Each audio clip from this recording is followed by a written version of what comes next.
A'udzu billahi minasy syaithanir rajim. Bismillahirrahmanirrahim. Wailun yawma idzil lil mukadzibin alladzina yukadzibuna biyaumiddin wa ma yukadzibu bihi illa kullu mu'tadin athim. Wailun, kecelakaan, yauma idzin, pada hari itu, lil mukadzibin, bagi orang-orang yang mendustakan. Mendustakan ini tentu mendustakan Allah dan semua yang berkaitan dengan Allah, tetapi dalam kaitannya dalam surat ini tekanannya pada ketidakpercayaan pada hari kebangkitan, karena di ayat keempat itu disebutkan ala yadhunnu ulaika annahum mab'utsun liyaumin 'adzim yauma yaqumur yauma yaqumun nasu lirabbil alamin. Jadi tekanannya mereka itu mendustakan pada hari kebangkitan. Apa kaitannya dengan hari kebangkitan? Apa kaitannya antara tidak beriman pada hari kebangkitan dan pelanggaran-pelanggaran mereka, atau istilah bahasa Arabnya fujur mereka, sehingga mereka menjadi fujar? Kaitannya adalah karena mereka tidak merasa ada resiko, tidak ada sanksi terhadap apapun yang mereka lakukan selama di dunia.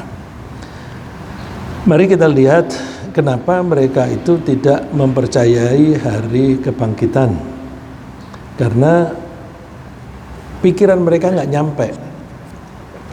Menurut mereka bahwa seseorang manusia yang sudah hancur lebur, tinggal tulang belulang, atau bahkan menjadi debu, atau bahkan menjadi abu kalau direklamasi, dibakar, kok bisa dihidupkan kembali? Itu tidak masuk akal.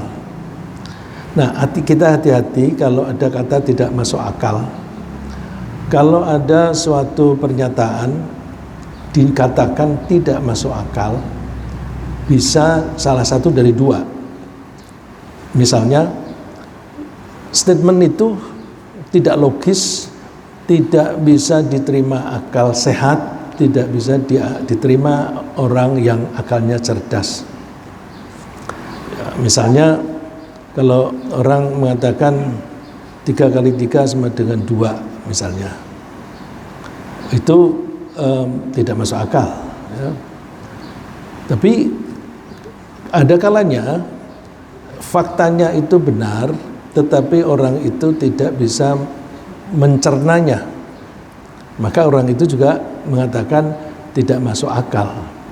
Jadi kalau mereka mengatakan tidak masuk akal itu karena statement itu tidak cocok atau tidak bisa diterima oleh akal mereka yang terbatas. Ya, sebagaimana Allah firmankan, balid daraka ilmuhum fil akhirah. Ilmu mereka itu nggak nyampe tentang pemahaman hari akhir. Balhum fi syakkim minha. Mereka ragu-ragu tentang adanya hari akhir itu. Balhum minha amun, atau bahkan mereka itu buta. Wa qala alladziina kafaru a idza kunna turaba wa abauna a inna lamukhrajun. Karena mereka tidak bisa memahami, maka mereka menganggap bahwa apakah mungkin seseorang yang sudah menjadi debu, dan juga orang-orang generasi yang terdahulu, nenek moyang, itu bisa dibangkitkan kembali. Tidak masuk akal bagi mereka. Tidak masuk akal karena akal mereka yang tidak nyampe. Oleh karena itu, karena memang tidak ada kepercayaan akan dibangkitkan, maka mereka tidak percaya akan ada pembalasan. Karena tidak percaya akan adanya pembalasan, mereka cenderung untuk berperilaku melampaui batas-batas tertentu. Melampaui batas-batas tertentu itu di surat Al-Mutaffifin disebutkan di ayat ke-12, wa ma yukadzibu bihi illa kullu mu'tadin athim. Tidaklah mendustakan hari kebangkitan kecuali orang-orang yang mu'tad. Mu'tad itu artinya orang yang melampaui batas. Bagi yang ingin mempelajari mengecek bahasa Arabnya sedikit saja, mu'tadin itu dari kata dasar ada ya'du. Ada ya'du itu artinya melampaui garis, melampaui batas. Orang masing-masing itu mempunyai batasan-batasan tertentu. Batasan yang saya maksud itu batasan hak dan kewajiban. Kita masing-masing punya hak dan kewajiban. Nah, kita harus menjaga hak dan kewajiban kita. Kalau kita memperluas hak kita, kita akan mengambil hak orang lain. Jadi kalau kita melampaui batas kita sendiri, maka kita akan menerjang batas orang lain. Ibaratnya kalau kita punya tanah bertetangga, maka kalau kita memperluas daerah kita, tanah kita, berarti kita akan mengambil tanah orang lain. Nah, melampaui batas itu namanya ada. Nah, karena yang dilampaui itu batas kepemilikan atau batas hak, maka orang yang direbut haknya akan merasa diserang atau dimusuhi. Merasa diserang, maka akan muncul rasa permusuhan. Maka orang yang melakukan ada, melampaui batas, itu juga disebut aduwun, ya, dari akar kata yang sama, ada, melampaui batas. Orang yang melampaui batas itu disebut aduwun, musuh. Nah, orang-orang yang suka melampaui batas itu disebut i'tada. I'tada kata kerja, kata sifatnya mu'tadin. Mu'tadin kalau ada alnya menjadi al-mu'tadi. Nah, orang-orang yang melampaui batas itu dilarang oleh Allah, karena Allah itu membuat batasan-batasan. Batasan-batasan itu kalau diterjang maka dia berdosa. Maka orang yang suka menerjang batasan-batasan itu disebut orang yang berbuat dosa. Namanya athim. Ya, di sini athim. Jadi tidaklah tidaklah mendustakan hari kebangkitan itu kecuali orang yang suka melampaui batas dan suka berbuat dosa. Jadi hati-hati, kita mempunyai batasan-batasan. Batasan-batasan itu antara lain begini. Kita diberi hak untuk melakukan sesuatu yang wajar. Kita hidup perlu makan, perlu minum. Oleh Allah silahkan makan minum. Tapi makanlah yang milikmu sendiri atau yang kamu diizinkan oleh orang lain. Di luar itu jangan. Kalau ada orang makan, mengkonsumsi sesuatu yang di luar itu, maka dia melampaui batas. Jadi batasan ini adalah batasan antara halal dan haram. Yang seberang sana itu haram, yang sebelah sini halal. Nah, kita harus mengingat itu. Bukan hanya itu, kita makan itu juga mesti memperhatikan kesehatan kita. Kita akan sehat kalau makan kita sesuai dengan batasan-batasan tertentu, tidak berlebih-lebihan. Kalau orang makan untuk mempertahankan kehidupan, tetapi karena enak dan sebagainya, lalu dia makan berlebihan, nah itu juga melampaui batas. Nah, maka orang yang semacam itu disebut musrifin, orang yang berlebihan, itu juga dosa. Contoh dalam hubungan antar manusia, kita diberi oleh Allah nafsu birahi. Sehingga laki-laki kepingin melampiaskan nafsunya kepada wanita, wanita juga demikian. Boleh nggak? Boleh, tapi ada batasan-batasan. Batasannya apa? Nikah dulu. Kalau nikah ada ketentuan-ketentuan, kamu harus memberi nafkah dan sebagainya. Kalau ada orang berhubungan laki perempuan tanpa melampaui pernikahan, maka itu haram karena melampaui batas. Nah, semacam itu. Ya. Begitu pula tentang harta. Oleh karena itu kita mesti memperhatikan batasan-batasan yang ditentukan oleh Allah. Batasan itu dalam bahasa Al-Quran disebut haddun kalau tunggal, kalau jamak disebut hudud. Saya pernah menyebut haddun itu tidak diadopsi dalam bahasa Indonesia, tapi diadopsi dalam bahasa Malaysia. Berhad, perusahaan itu kalau kita bilang perseroan terbatas, batas itu dalam bahasa Melayu disebut had. Ya, kita suka membaca berhad, tapi itu pasti bahasa Arab berhad. Nah, kata haddun jamaknya hudud, saya coba ambil di sini, saya kutip, wa may ya'sillaha wa rasulahu wa yata'adda hududahu yudkhilhu naran khalidan fiha wa lahu 'adzabun muhin. Wa may ya'sillah, siapa yang membangkang kepada Allah dan Rasulnya, wa yata'adda hududah, dan melampaui batas-batas yang dibuat oleh Allah.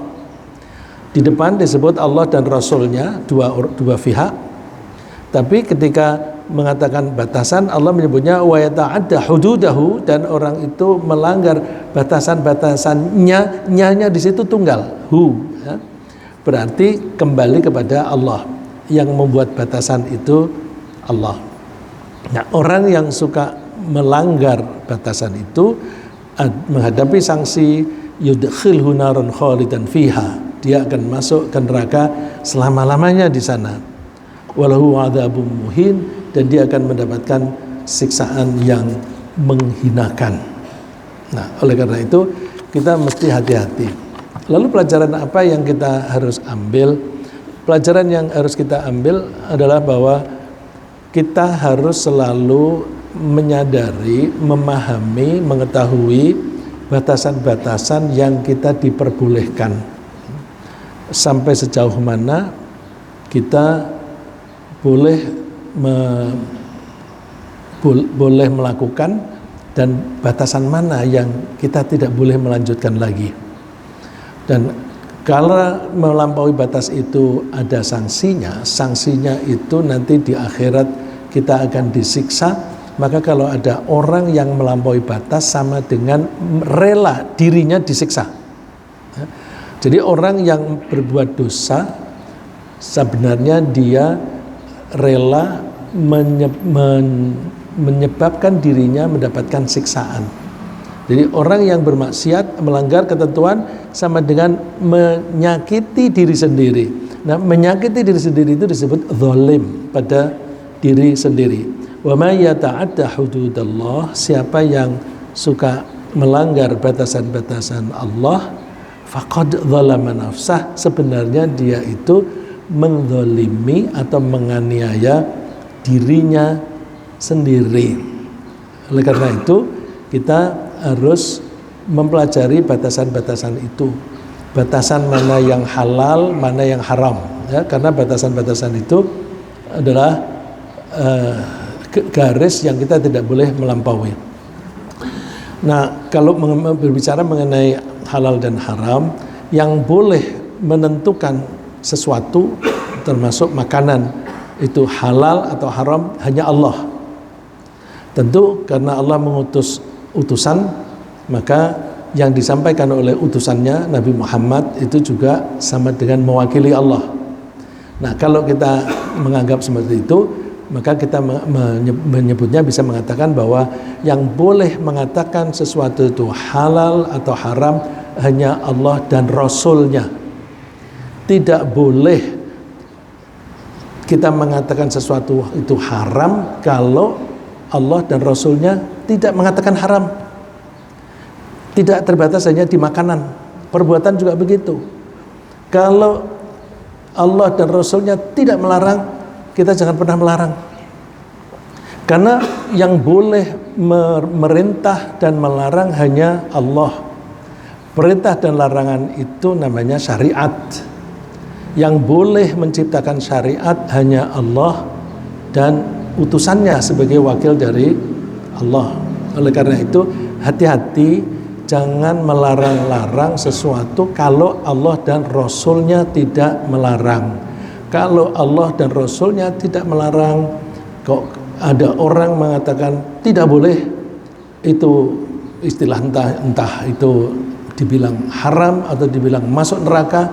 Kalau dibilang masuk neraka sama dengan mengatakan haram. Nah, itu berarti melampaui batas. Yang berhak mengatakan itu tidak boleh hanya Allah dan Rasulnya. Ya, ini hati-hati karena banyak pelanggaran-pelanggaran yang kita lakukan, kita sebagai umat manusia termasuk umat muslimin itu suka melarang-larang sesuatu yang oleh Allah dan Rasulnya tidak dilarang. Ada agama lain yang pengikutnya itu mengikuti tokoh agamanya. Tokoh agamanya membuat peraturan-peraturan ini boleh, itu tidak boleh. Nah, karena mereka menganggap bahwa perintah dan larangan tokohnya itu berlaku untuk keagamaan mereka, tokoh itu disebut istilahnya Rabbun, Tuhan. Jamaknya arbabun atau arbaban. Di dalam Al-Quran, di surat Al-Baqarah disebutkan, di dalam Al-Quran disebutkan bahwa mereka pengikut agama itu menjadikan tokoh-tokoh mereka sebagai arbaban, Tuhan. Tuhan yang mengatur. Karena Allah tidak mewajibkan, mereka mewajibkan. Allah tidak melarang, mereka melarang. Ya, hati-hati.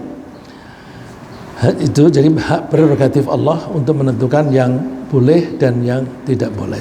Nah, termasuk batasan-batasan itu, ketika kita mencari rezeki, kita harus mencari rezeki yang halal. Kita mencari rezeki ada dua cara. Satu dengan budidaya. Kita menanam jagung, berbuah, kemudian kita makan. Jadi kita membudidaya, memanfaatkan bumi, hasil buminya kita konsumsi. Ada juga kita mencari rezeki dengan cara tukar menukar atau tolong menolong. Tukar menukar, tolong menolong itu juga disebut trading, perdagangan. Kalau namanya trading itu bisa berupa barang, bisa berupa jasa. Nah, kita tidak boleh mengambil milik orang lain yang kita konsumsi kita, ya, kita konsumsi untuk kita sendiri, padahal itu milik orang lain. Padahal perdagangan itu kita juga mengambil hak orang lain. Beda, karena perdagangan itu ada transaksi saling ridho. Misalnya mau membeli anggur 1 kilo 100.000 rupiah. Saya setuju membayar 100.000 rupiah asal kamu memberi aku 1 kilo anggur. Itu berarti dua orang ini sepakat bahwa nilai 100.000 dan 1 kilo anggur itu sama. Nah, kalau itu sudah ada kesepakatan, padahal yang membeli tahu bahwa penjual itu kulakannya, belinya itu hanya 80.000, dijual 100.000, kan berarti penjual itu mengambil 20 atau 10.000 dari penjual. Mengambil harta orang lain dengan seperti itu saja yang boleh. Ya, karena Allah menyebutnya wala ta'kulu amwalakum bainakum bil batil illa an takuna tijaratan an tarad.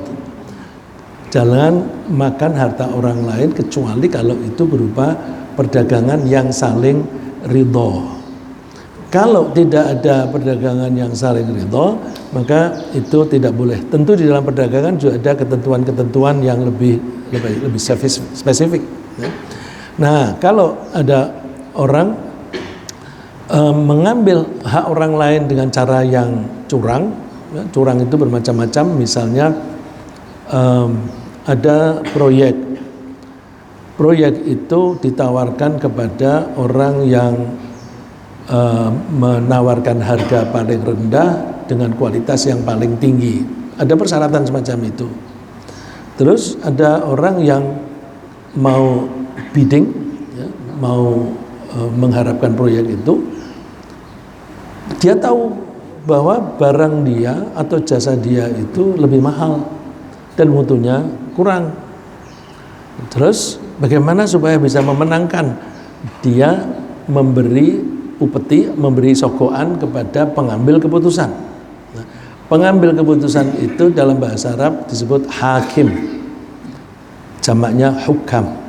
Nah, orang yang nyogok itu sama dengan mengambil hak orang lain, karena seharusnya menurut kriteria yang memenangkan proyek itu adalah orang lain, tetapi direbut oleh satu pihak yang memberi sogokan.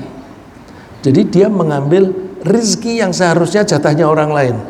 Ini banyak sekali terjadi dan cara-caranya macam-macam. Saya pernah mendengar misalnya antara lain seseorang ditawari proyek, terus disuruh membuat proposal. Udah dibuat proposal, ternyata pada waktu hari ditentukan itu dia tidak diundang, dan yang memenangkan suatu perusahaan yang proposalnya persis punya orang ini tadi. Jadi proposalnya di copy paste persis, cuma nama-namanya aja diganti, terus yang menang orang lain. Oh, itu merebut hak orang lain. Dan itu saya mendapatkan cerita ini belum lama ini. Jadi masya Allah, jadi praktek-praktek bisnis kita ini kotor sekali, ya. Nah, oleh karena itu kita harus hati-hati, karena itu haram. Allah melarangnya, wala ta'kulu amwalakum bainakum bil batil. Kalian jangan makan harta di antara kalian dengan cara yang salah. Dikasih contoh oleh Allah di sini. Contoh yang salah itu gimana? Wa tudlu biha ilal hukam. Kalian menawarkan uang atau harta kepada pengambil keputusan. Litakulu fariqam min amwalin nas, agar kalian bisa makan atau mengambil sebagian dari harta orang lain. Bil itsmi, dengan cara dosa. Wa antum ta'lamun, padahal kalian mengetahui. Orang itu tahu nggak? Tahu, ya, tahu. Dan dulu yang sering saya dengar ada cerita misalnya proyek itu belum ditenderkan, tendernya itu masih tanggal sekian, tapi proyeknya sudah dimulai. Kok bisa dimulai? Nah, itu berarti kan diam-diam sudah diberikan kepada orang tertentu, tapi biddingnya pura-pura.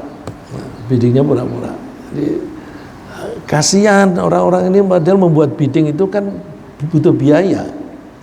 Itu biaya macam-macam, ada izin ini, izin itu dan sebagainya, dan juga survei ini, survei itu. Wah, itu membutuhkan biaya. Jadi orang-orang ini begitu jahat, ya.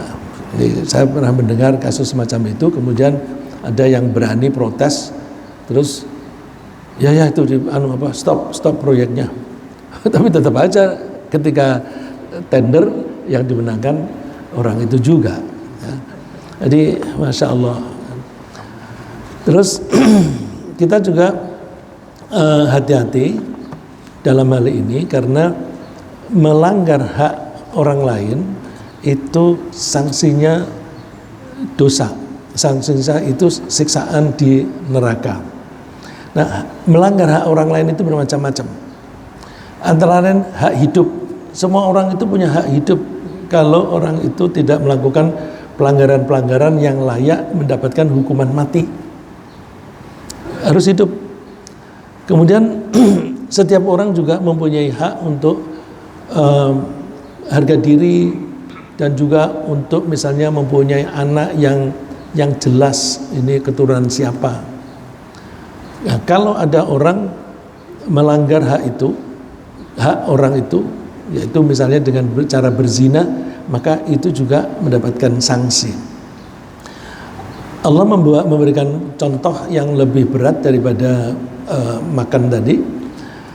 وَالَّذِينَ لَا يَدْعُونَ مَعَ اللَّهِ إِلَٰهًا آخَرَ وَلَا يَقْتُلُونَ النَّفْسَ الَّتِي حَرَّمَ اللَّهُ إِلَّا بِالْحَقِّ وَلَا يَزْنُونَ. Di bagian kalimat ini Allah menyebutkan orang yang baik. Orang yang baik itu tidak melakukan pelanggaran-pelanggaran. Pelanggaran itu menyekutukan Allah, membunuh orang lain, dan berzina. Jadi orang yang bisa menahan diri tidak melakukan pelanggaran ini baik. Mereka yang disebut ibadur rahman, hamba-hamba Allah yang baik. Nah, sebaliknya orang yang melakukan pelanggaran itu disebutkan di kalimat berikutnya, wa may yaf'al dzalika yalqa athama. Orang yang melakukan hal itu, yaitu musyrik, membunuh orang dan berzina, maka dia telah berbuat dosa.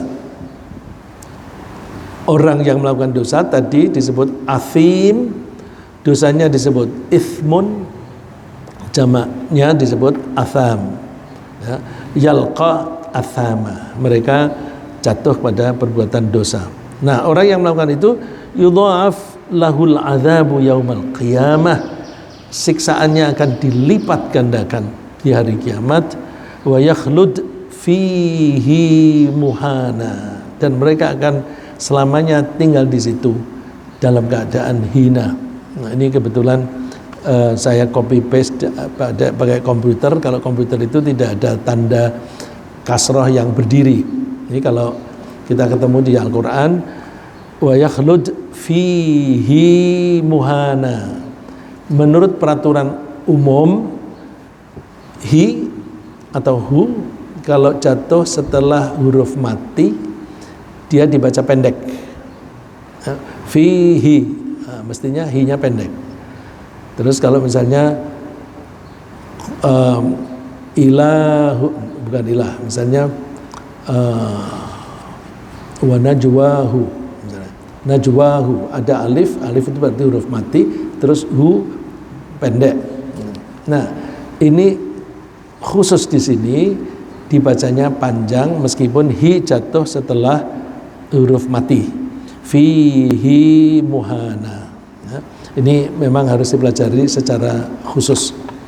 Kemudian orang-orang yang tidak meyakini akan adanya hari pembalasan, mereka suka melakukan pelanggaran-pelanggaran atau suka melakukan dosa-dosa.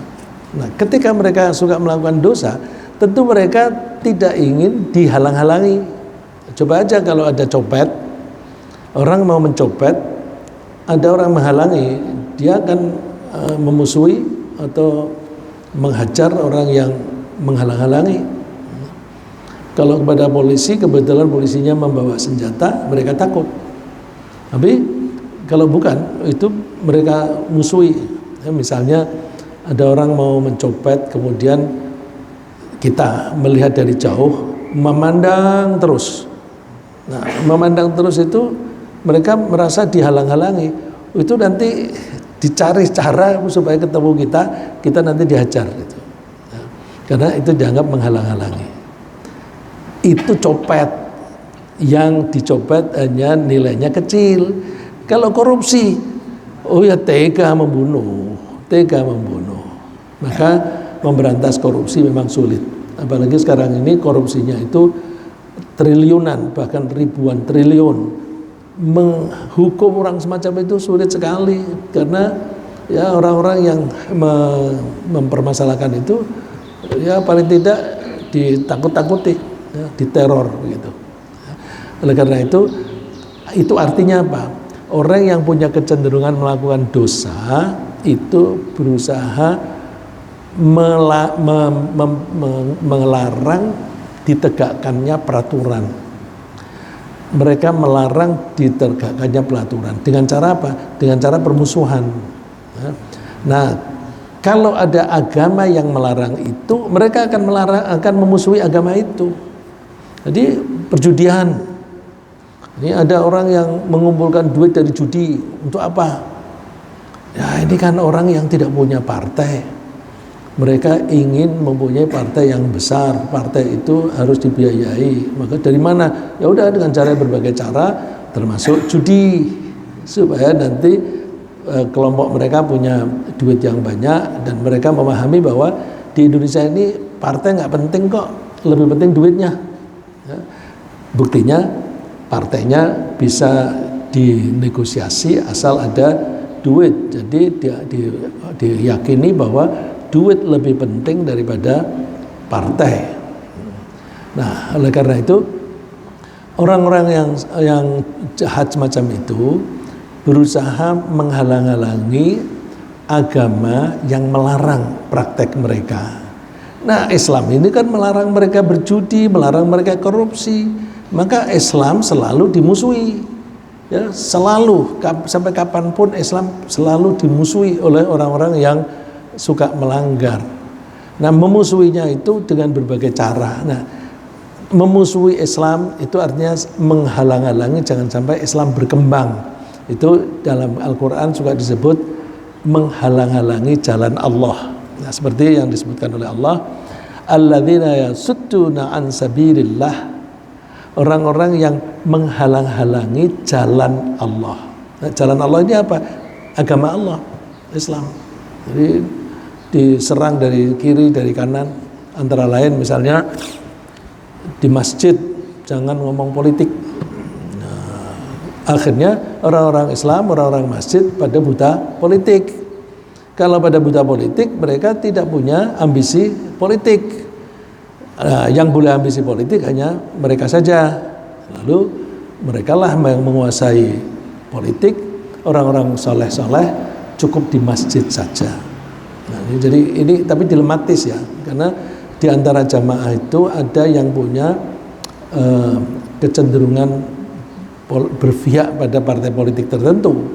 Kalau kita mengizinkan membahas politik di masjid, nanti bisa biasnya berselisihan di antara jamaah. Tapi kalau kita tidak membahas, kita bisa buta politik. Nah, bagaimana cara mengambilnya? Barangkali kita perlu membahas politik, tetapi bukan politik praktis. Ya. Supra politik, peraturan-peraturan umum yang bisa mempengaruhi kebijakan politik sehingga tidak ngeblok ke partai tertentu. Nah, itu barangkali semacam itu. Jadi kalau saya setuju bahwa politik perlu dibahas di masjid, tetapi jangan politik praktis, tapi politik yang sifatnya peraturan-peraturan umum yang bisa mempengaruhi kebijakan politik. Nah, orang-orang yang menghalang-halangi berkembangnya agama itu disebut yasudduna an sabilillah. Bukan hanya menghalang-halangi, wa yabghunaha iwaja, dan mereka itu mengharapkan agama Islam itu melenceng. Misalnya ada kalau namanya pesantren itu untuk memperkuat iman. Tapi dibuat pesantren antaragama, apa itu? Apa namanya itu? Pesantren lintas agama. Kalau nggak salah sudah ada 4 apa berapa pesantren lintas agama. Bagaimana itu? Jadi di situ diajarkan kira-kira ya, kita belum tahu. Kira-kira kan bahwa semua agama itu sama, maka tidak perlu agama satu dengan agama lain itu benturan gitu. Nah, itu jadi, tapi maka istilah pesantren, padahal pesantren itu biasanya tempat untuk membina anak-anak supaya memperkuat keimanan dan agamanya. Nah, jadi mereka berinvestasi di situ untuk membuat Islam itu melenceng. Wahum bil akhirati kafirun. Tentu mereka itu tidak percaya pada balasan di alam akhirat nanti. Karena itu pesan dari 3 ayat ini hati-hati kita jangan sampai mendustakan hari pembalasan, karena hari ketidakpercayaan itu bisa menyebabkan seseorang untuk berperilaku tidak bertanggung jawab, karena orang itu merasa bebas melakukan apa saja asal tidak ketahuan, asal mereka bisa berkelit, bisa bersembunyi dan sebagainya, atau bisa berlindung. Ya, kalau belakangan ini kan kalau orang banyak pelanggaran, berlindung aja kepada penguasa gitu. Kalau berlindung pada penguasa nanti tidak akan dihukum. Di dunia memang bisa, tapi di akhirat tidak bisa. Nah, orang yang suka mendustakan hari kebangkitan, kecenderungannya itu melampaui batas dan melakukan perbuatan-perbuatan dosa. Wa ma yukadzibu bihi illa kullu mu'tadin athim.